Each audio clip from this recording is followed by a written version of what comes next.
Hey, I'm Mike Lemon with Cyber Safe Teen Nation. And in the trainings we do with parents, so many times we tell them there's really kind of fundamentals, a foundation that you have to have before you can really add apps to what you're doing and make apps more effective. And that number one thing is really education of parents. So they have the right mindset and they have the ability to lead their children in the safe use of social media.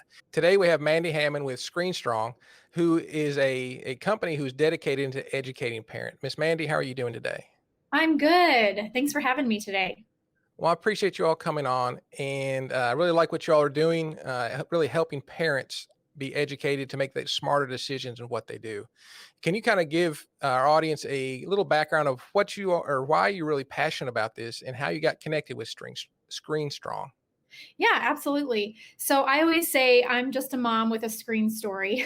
I found ScreenStrong probably about a year and a half ago via a friend who is just, I'm sharing like parents do and moms do with each other some screen issues that we'd had in our home, despite all the parental controls and all of the ways that I thought I was doing my job as a parent to protect my child, and things still entered our home and devastated us. And I'm sharing that with her. I'm dealing with a teenage daughter who I really delayed her phone till 14 and delayed Instagram, but then figured out, I don't know how many months in, but she was dealing with major anxiety. And it's like the doctors wanting to put her on antidepressants. And I'm going, no, no, no, this isn't my daughter. What's happening? And realizing, oh my gosh, it's social media.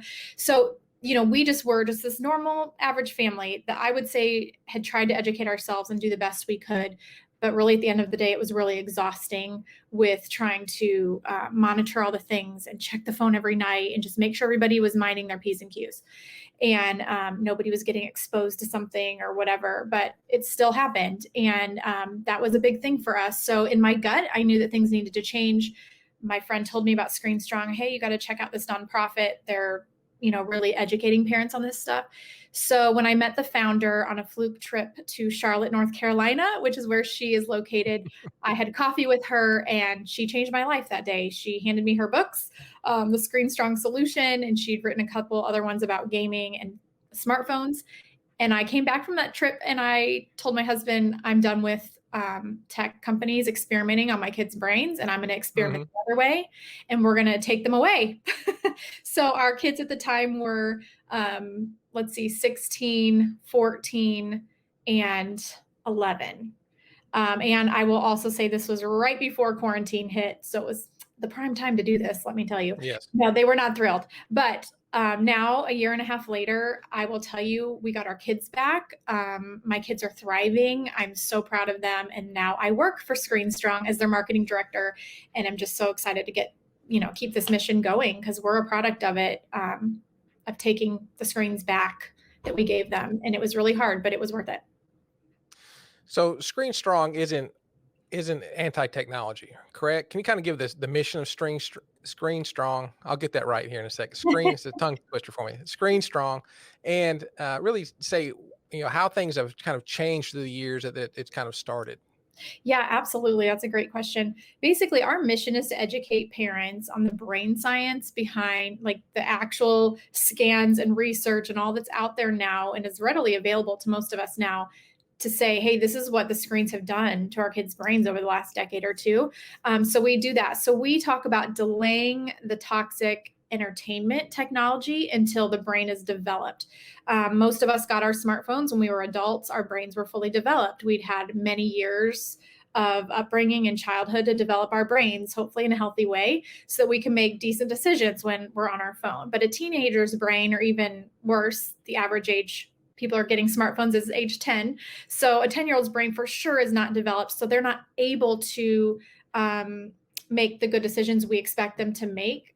They're very smart, but they're not wise, because that takes years. So really, ScreenStrong says, hey, delay, delay, delay as long as you can until the brain is in a better spot to handle all this. It's just not fair that we're giving our kids all this entertainment technology and their brains don't know what to do with it. So no, we are not anti-technology. We're all for, we say a lot, your kid is not probably going to get addicted to Excel or Word or all the ways that we, need to use technology to connect and to work, in this world. But for sure, our kids don't need to be trained on social media. They don't need to be trained on smartphones. Excellent. I agree 100%. So obviously there was is probably not a smooth transition from kids, your children who went from having smartphones to where they are now. Would you recommend that for parents to wait? I mean, how difficult of a transition was that to actually get to where you are now? Well, it was a lot of rolling eyes and, "Oh my gosh, I can't believe you're doing this, and what is this ScreenStrong thing you found?" Lots of kind of pushback for sure, but the key was having a plan and being educated. So this wasn't something, um I'd probably be even a little bit more educated now before doing it than I was back then, but it worked. But we tell parents now, I say, just get on our podcast, read the books, like get yourself really educated because education is power and that empowers you to make choices and decisions. Because the reality is we have two choices. We can go, conventional way that society's going right now. We can hand our kids these phones, or we can go countercultural, and we can teach them how to stand out from the crowd. And so that's kind of what we're here doing, empowering parents to do that. And so that's what I personally did is I really armed myself with lots of information and educate, and I continued. And if my kids would listen, because they were a little bit older, I'd share things with them here and there. Like, oh, do you realize that, when you're playing that video game or when you're on Instagram, it's actually activating this dopamine and all these crazy chemicals are going off in your brain. And that's why you're feeling XYZ. So the further we got out from detoxing, because that's what you do. Unfortunately, it's Yeah. a drug, right? It's a drug for all of us. It's creating those dopamine hits just like a drug would. So when we take it away from our kids, they're going to go through withdrawals, which they did. But the further they got away from it and were detoxed, the more they understood. And that's where we're at now, is where they see it now for themselves. And it's a wonderful thing. Excellent, excellent. So, who really is the ideal? I guess what type of parent would be the most helped by what you do? A parent who's kind of, or you can Yeah. tell me. No, I love that question because this is an issue in homes from toddlers to teens. Okay, this goes across the board. This brain science thing it applies to all. So I would say any parent who is tired of screen conflicts in their home. So we've done a couple conferences in the past couple months. We've had a booth and we have parents come up um, and that's one of the questions we ask them. How old are your kids and what screen conflicts do you have in your home? And every parent has some sort of conflict, whether Hmm. it's, oh, my kid got into this, or, oh, it's so exhausting, or, oh, I'm the mom and I know I shouldn't be giving my kids these things, but my husband's not on board. I mean, there's just so many conflicts. And our Screen Strong parents that have done a detox and have taken it away and replaced the screens with real life stuff, they start to get their kids back and they start to go, oh my gosh, there's no more conflicts around this. And it's a great feeling. So we just offer this hope to say, if you're a parent with a screen conflict, hello, we all have been there or are there, Yeah. then we've got hope for you and we can take away the conflicts in your home. Excellent, excellent. Is there a type of parent who you really cannot help? Who you like? We'd love to help you, but what we do is not really going to be of assistance to you for Yeah. whatever reason. Yeah, that's a great question too, because every once in a while we do run into these families that are really deep into this issue. Our organization was started by Melanie Hempy, whose son 10 years ago dropped out of college due to his gaming addiction, which actually is quite an epidemic in our country. And so we do have those families that'll come to us with those 19, 20, 21, those kids that are in their basement still playing their video games and they just can't figure Hmm. out why they won't launch. It's not that we can't help them, but a lot of times at that point, there is more professional help needed. A lot of us, we have a whole team of volunteer ambassadors across the country and actually in other countries as well. That we're just moms with screen stories and we're trying to help and encourage and educate. So that's all I'd say. It's not that there's no hope, but there is a point where maybe you need to get professional help of somebody to detox your child if they're that far in. Excellent. And really, what I was just sitting here thinking is that if somebody, a parent, actually would go through your screen strong training before they give the phone, they may decide to not give a phone Yes. until later. Yep. And just like you, Mike, we try to go from a prevention standpoint. If you can prevent the exposure to porn, if you can prevent the cyberbullying, if you can prevent the anxiety and depression hitting your child, wouldn't you do that? And I think every good parent would say, yeah, no, I don't want my kid to be exposed to this and that. So we just really say it's our big tagline is it's okay to delay. It's okay to go against the grain. And because teaching your child to stand apart from the crowd and be different, and it's hard. It's hard if your kid's the only one without a smartphone. I mean, and I've lived this as well. But as they get older, they'll realize like, oh wow, mom and dad, you actually saved me from a lot of heartache that I've watched my friends go through. So if the risk is really great, why are we doing it? And so that's what we teach, like what's the risk, what's actually happening to their brain. Because a lot of times when parents get the brain science of it, which I'm not a real Mhm. sciencey person, but that's what clicked with me. I thought, oh my goodness, if I have the chance to save their brain and let it develop properly, and I'm not going to stunt it with this, device, then why not? And that's what we did. And lots of parents are doing it all across this country. And it's so great to see. That is awesome. I've talked to so many parents who, like you said, kind of detox their kids, and they get their kids back. And Mhm. it's not every kid is going to go down a horrible path, but those who are on that path, when they do detox their kids from technology, so many times I've heard from them saying it's great, and we've seen the kid that we've had up this Yeah. whole time, but haven't been able to interact with. So there's a couple different ways I believe for really parents to find out more about ScreenStrong and to actually get some resources they could get started down this path to more education. And I'll kick over here to the your website, and Yeah. it's under the about tab. And let me throw up.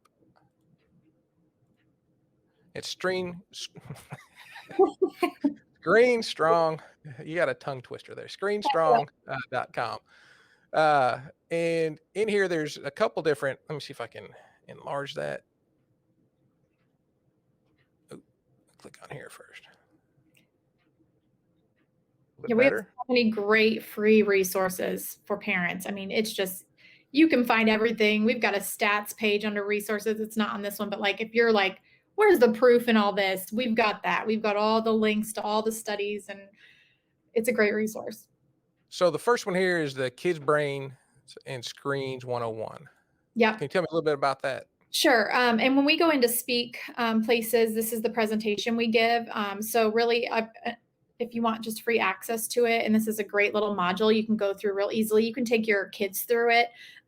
If they're kind of like, what? You don't know what you're talking about, mom and dad. This is a great thing. So it's self-guided, and all we need is your email, and you get instant access to it. And the email just puts you on our list for our newsletter, which goes out mid-month, once a month, tells you kind of what we're up to. So we won't spam you, but and you obviously can always unsubscribe to that if you need to. But Kids Brains and Screens is one of our best resources right now because you will learn exactly what we're saying in a very easy way.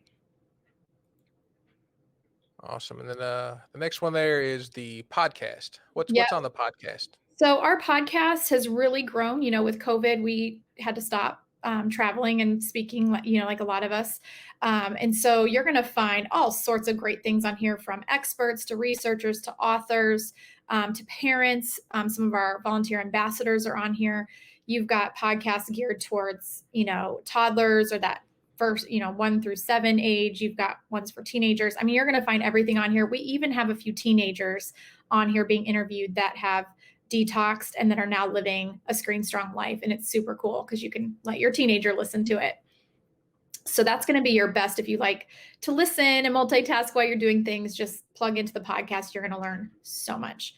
Also, our blog is going to kind of, if you'd rather read, we've got some great things on our blog too that go back because Melanie's been doing this for years. But some of our most recent ones are just so great on there. And of course, you can share those on social media and things like that and get the word out. Excellent. All right. And the other thing I guess All I'll mention real quick on there, if you're ready just for a change, we do have the Screen Strong Challenge. So after you've gone through the Kids Brains and Screens, you can purchase our challenge. It's very inexpensive, but it walks you through a 7-day detox for kids and teens. And this again is with your toxic entertainment type technology. We're not telling parents like you can't use your computer for work. But this is Mhm. really good for kids and teens. And now with school being out, there's not even a reason to be on a computer for school. So it's a perfect time to do it this summer. And again, it's a 7-day detox. And then most people that do that then will jump into our Screen Strong Families group on Facebook. It's a private group and they get lots of extra support there. And most parents after 7 days go, and we're going to take it another 7 days and another seven Yeah. days. So kind of presenting it to your kids as an experiment and a challenge, and let's see how we feel when we're detoxed from these screens. So Awesomeness. All right. Well, I do appreciate you being on here. And is screenstrong.com a good best place to go to find all yeah. these things, or where would you think where would you suggest parents start? Yep, I would say go right to screenstrong.com. You're going to have everything and anything you need on there. And then obviously find us on Facebook. We're on Instagram at be screenstrong. And we've got a Facebook page, but really that Facebook ScreenStrong Families is where you're going to find the most interaction. You're going to find your village of people that are doing this. Excellent. Oh, Mandy, I do appreciate you being on here, and we want to keep up with what you all are doing. So, would love to have you back again for another interview here in the future. Great. Thank you so much for having me. Excellent.